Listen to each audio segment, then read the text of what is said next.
À primeira vista, a existência da redação em um concurso assusta muitas pessoas, mas eu gostaria de te tranquilizar. No concurso do Banco do Brasil, a prova de redação ela é apenas eliminatória, conforme o edital anterior. Vamos esperar o próximo edital para a gente ter essa informação com certeza, mas é muito provável que isso continue sendo assim. A prova é eliminatória, ela não é classificatória. O que isso significa? Significa que você tem que pontuar um mínimo nessa prova para você ser classificado para a próxima etapa. Esse mínimo são 70 pontos de 100. Mais uma vez, o que isso significa? Significa que se você pontuar 71 pontos, se você pontuar 70 pontos, que é o mínimo, e outra pessoa pontuar 100 pontos na prova de redação, ela não passa na sua frente, porque a redação não serve para te classificar. Ou seja, ela não vai mudar a sua classificação, ela não vai mudar a sua pontuação. Ela apenas ou te coloca para dentro ou te coloca para fora. Ou você entra ou você é eliminado. Portanto, você não precisa ficar aflito, desesperado com cada centésimo da sua nota de redação. Ainda assim, pessoalmente eu consegui me desenvolver muito bem em redação ao longo da vida, mesmo sem nunca ter feito um curso específico para isso, porque eu entendi as regras e eu entendi que você precisa de um esqueleto de redação para construir uma boa redação, e esse esqueleto não é difícil de fazer, você pode fazer o seu próprio, e eu também posso te fornecer algum, você pode ter acesso a isso na internet. Inclusive, se você está interessado no concurso do Banco do Brasil, você quer ter acesso a esses materiais, essas técnicas, essas coisas mais de organização do estudo, eu vou fazer uma sequência de 5 lives, elas vão acontecer ao vivo e vão ser 100% gratuitas. Para participar é só tocar no link que está fixado aqui no primeiro comentário. E nessas lives eu vou abordar em cada dia um tema muito importante do concurso do Banco do Brasil para a gente conseguir de fato sair do zero e ir até o avançado o suficiente para você ser aprovado no concurso do Banco do Brasil, mesmo que você nunca tenha estudado para concurso na vida, mesmo que você não tenha nível superior, não importa, a gente vai ensinar ali realmente tudo que você precisa. Vamos começar analisando todas as informações, depois a gente monta a nossa estratégia de estudos, plano de estudos, depois a gente monta um cronograma, eu faço tudo isso ao vivo com vocês. Se isso te interessa, só tocar aqui, se inscrever, é 100% gratuito, tá? Você entra no grupo de estudos lá no WhatsApp e dentro desse grupo eu vou mandando o link das lives para você, elas acontecem aqui no YouTube, é super tranquilo, super simples de participar e é super legal também, porque lá a gente aprende muita coisa e a gente vai interagindo ao vivo, é uma experiência super legal. Eu gostaria de destacar também que eu não vou te mandar nenhuma mensagem no privado, tá? Se alguém te mandar mensagem, obviamente não sou eu. Eu converso com você só pelas mensagens ali do grupo mesmo. Então vamos começar agora a nossa explicação de como a gente pode se desenvolver da melhor forma na prova de redação do concurso do Banco do Brasil. E aí eu separei em duas partes. Primeiro, a parte gramatical e a parte das técnicas de redação. Então, na parte gramatical, tem alguns pontos que eu gostaria de destacar que você precisa ter uma noção melhor para você conseguir não perder muitos pontos nessa redação, ou melhor, até gabaritar essa redação se você se dedicar o suficiente. Eu vou pegar esses pontos agora no meu tablet, porque esses pontos eles estão relacionados inclusive com a matéria de português. Então olha só os pontos gramaticais da matéria de português que você tem que dar mais atenção para você conseguir fazer uma boa redação. São esses pontos: ortografia, que aí abre um leque de várias coisas, né? Então a classe emprego das palavras, isso aqui tá no edital de português. Acento de crase. Por favor, quando você estiver escrevendo a sua redação, não erre o uso da crase. Você já vai ter que estudar isso para sua prova de gramática da matéria de português. Mas muita atenção, não erre o uso da crase. Se você estiver em dúvida, e agora a técnica milenar do cara que gabarita a redação. Se você está em dúvida se usa crase ou não usa crase, troca.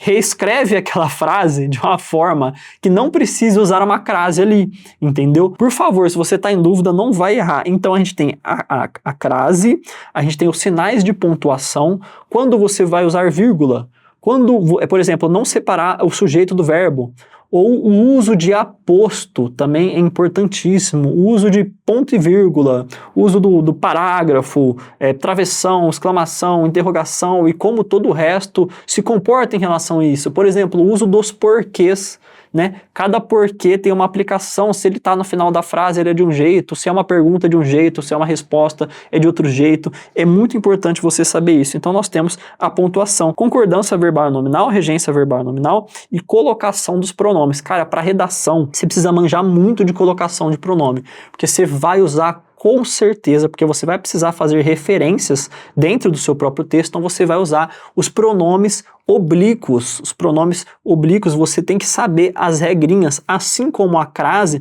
não são muitas regras. Por exemplo, crase é tipo 3 regras e 2 exceções, então é tranquilo, você decora lá, faz o negócio por repetição, uma hora você aprende. E a colocação pronominal é muito importante, cara, por favor, não erre na hora de usar os pronomes na sua redação, porque isso pontua e isso também tira pontos. Mas mais do que isso, quando você faz uma boa colocação pronominal na sua redação, o examinador que está lendo, ele lê a redação e ele fala, esse cara sabe escrever, ele colocou os pronomes certinho, ele usou a crase, ele colocou da maneira correta, então ele olha, ele fica com essa percepção subjetiva, o cara sabe escrever, ele sabe o que ele está fazendo, e transmitir essa imagem para o examinador é maravilhoso, porque ele vai ficar enviesado a considerar mais coisas que você está fazendo. É muito legal, eu já ouvi essa dica de várias pessoas que eram examinadoras de vestibulares. Na época que eu estudava para vestibular, eu tive professores e professoras lá da escola e eles falavam, cara, eu já corrigi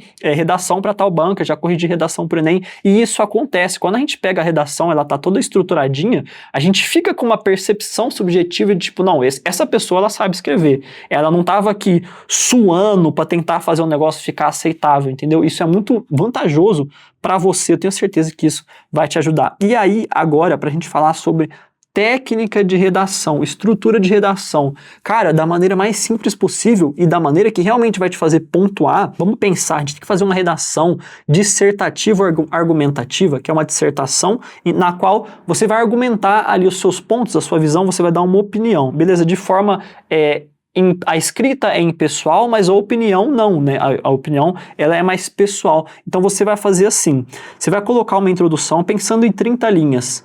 Introdução, 2 parágrafos de argumentos e a conclusão. Tem gente que gosta de fazer introdução, 3 parágrafos de argumentos e a conclusão. Eu gosto de colocar, tipo, a introdução e a conclusão entre 3 a 5 linhas e o que sobrar eu divido entre os parágrafos de argumentação. Essa é a estrutura básica que você deve seguir.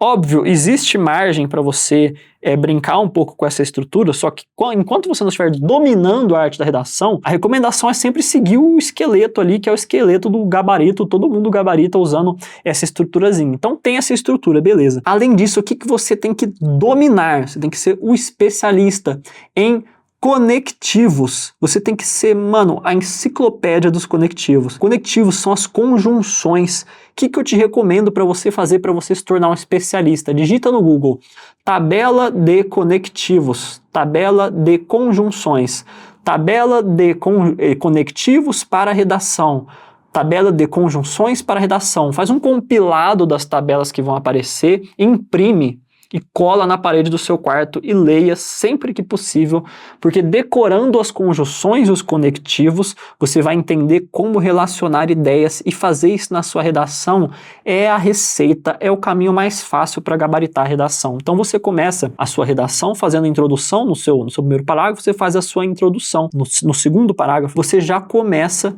com um conectivo. E aí no terceiro parágrafo, você coloca outro conectivo. Então vamos supor que você começa lá, o seu segundo parágrafo, que é o seu primeiro argumento, falando um argumento favorável ao tema do texto. Então você fez lá a sua argumentação, você fez lá a sua escrita. Nesse terceiro parágrafo, que é o seu segundo argumento, você pode começar ele falando assim, contudo, né, porém, todavia, no entanto, o que você está fazendo? Você está começando o seu segundo argumento mostrando um contraponto ao que quer que seja que você tenha falado no seu primeiro argumento. Ou então, você pode não fazer isso, você pode adicionar uma ideia. Então você fez o primeiro argumento, no segundo argumento você adiciona uma ideia, você reforça. Então você pode começar esse segundo argumento falando assim, além disso, você pode falar assim, ademais, entendeu? Entre várias outras possibilidades, mas você dá a ideia de adição, você está somando uma coisa ao que você já falou, ou você está somando uma nova ideia, mas que vai de acordo com a primeira, ela concorda com a primeira ideia. E aí depois você parte para a sua conclusão e você tem que usar conectivos e conjunções que dê ideia de conclusão. Então você vai falar assim, conclui-se então, você pode usar também conclui-se pois, aquele pois entre vírgulas, que tem o sentido de conclusão, né, sentido de consequência. Então você pode falar em conclusão, ou finalmente, ou ao final, ou podemos, a partir das informações, a partir do conteúdo analisado, ou da situação exposta, é possível concluir. Você tem que desenvolver isso de uma escrita que seja impessoal e que transmita a ideia de que você está conectando as informações. E por quê? Por que o conectivo é tão forte? Por que a conjunção é tão forte? Porque você está emendando uma ideia na outra. O seu texto ele não pode ser parágrafos soltos. A introdução aqui, um argumento aqui, outro argumento aqui, a conclusão aqui. Não. A introdução ela fica encaixada com o primeiro argumento. Tem um gancho, entendeu? O conectivo ele faz isso. Ele pega o finalzinho ali do último parágrafo e ele puxa e começa o próximo parágrafo já com essa ideia. E aí depois vem o próximo, e ele puxa o final e já começa o próximo com essa ideia. E assim vai acontecendo o seu texto, ele fica bonito aos olhos do examinador. Eu tenho certeza que isso vai ser muito vantajoso na hora de você tirar uma nota alta na sua redação. Então, cara, tarefa de casa. Você já vai estudar gramática para a prova de português, continue estudando. Mas você tem que estudar essas conjunções e esses conectivos. Obviamente, tente escrever no mínimo uma redação por semana, que isso vai fazer você evoluir muito rápido e sempre buscando respeitar esse esqueleto. Felipe, por que o esqueleto é tão importante? Porque não importa o tema. Pode vir uma redação sobre eletrificação da frota de carros brasileiros, ou pode vir uma redação sobre a importância da conscientização da mobilidade urbana. Não importa. Você vai trocar as informações que estão ali no meio, mas ainda vai ser introdução, 2 argumentos e conclusão, sempre usando praticamente os mesmos conectivos, entendeu? Além disso, dentro de cada parágrafo, você tem a liberdade de usar os conectivos entre uma frase e outra. Quando você chegar no nível bom de domínio dos conectivos, você consegue fazer isso com tranquilidade e eu tenho certeza que isso vai subir muito a sua nota de redação. Pessoalmente, eu já gabaritei algumas questões discursivas em provas por causa disso, porque eu usava muito bem os conectivos e fazia uma boa relação de ideias. E eu tenho certeza, mais uma vez, que isso com certeza vai te ajudar demais. E se você está interessado e compromissado em realmente ser aprovado no concurso do Banco do Brasil, participe da nossa semana do projeto Banco do Brasil, que eu sei que vai te ajudar demais, principalmente se você está começando, se você está saindo do zero, se você está precisando se organizar para esse concurso. O primeiro comentário fixado, só clicar e se inscrever, que em breve começam as nossas lives. E se você é concurseiro e não está inscrito no canal, clica aqui no botão de se inscrever, porque eu ainda vou produzir muitos vídeos sobre o concurso do Banco do Brasil. Por esse vídeo é isso, muito obrigado por ter ficado comigo até aqui e um forte abraço.